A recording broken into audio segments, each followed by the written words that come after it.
Alright folks, so coming off of Godzilla vs. Kong, and of course I've been reviewing each film in the Monsterverse up until now, I'm going to now rank them for your pleasure. Let's do it.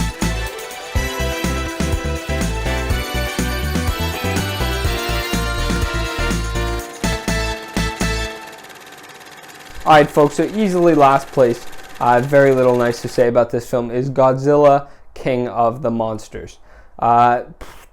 You know, this film is really just a shallow blockbuster filled to the brim with visual effects. You know, really feels like there's no heart.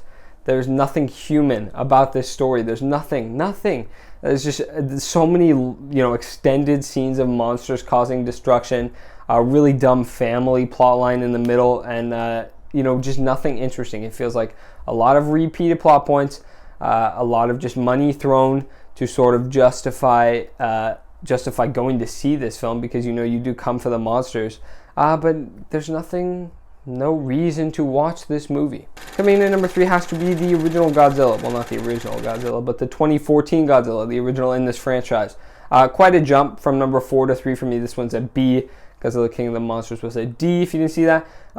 Yeah, so I mean, there's some really good shots and visual effects in here. I mentioned that in my review. You know, obviously the best part are just really the visual effects, and just some, like, a lot of this film. Well, I don't want to say a lot.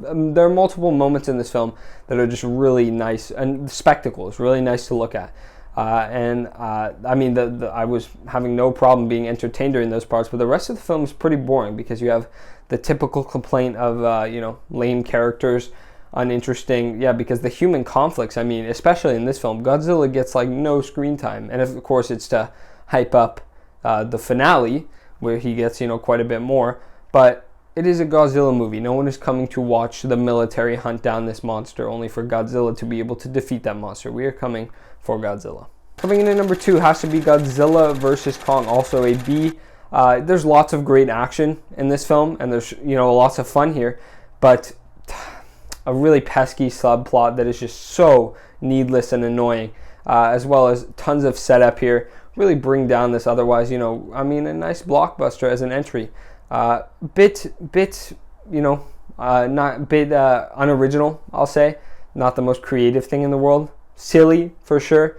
And everything Godzilla versus Kong is great within the film, but everything else is sort of a dud. Folks, coming in at number 1, also a B, the highest rated film in this franchise. I'm giving a B, has to be Kong Skull Island.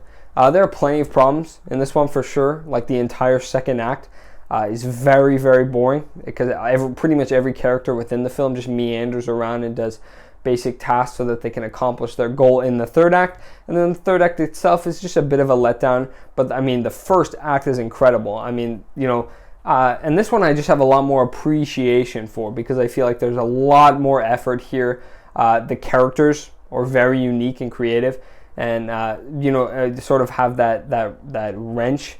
That's not, I don't know, sort of that, like an anchor, the anchor you need in a monster film. And I think this is how you do it well. This is how you integrate characters into a monster film the best you can. I think, you know, the style is obviously very unique and original. It's original in a monster film. The great setting pairs with that. And then, you know, iconic monster designs. It feels like pretty much everyone in this film, you know, really wanted to make a good film.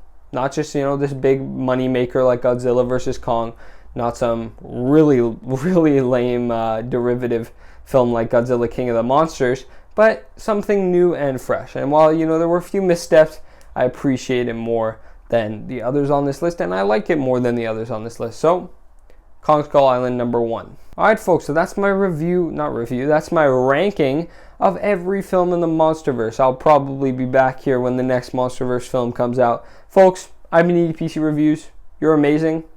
Let me know down in the comments below what your ranking of the Monsterverse films are. If you like Godzilla vs. Kong, because that came out recently, let me know. Folks, I'll see you in the next video. Bye-bye.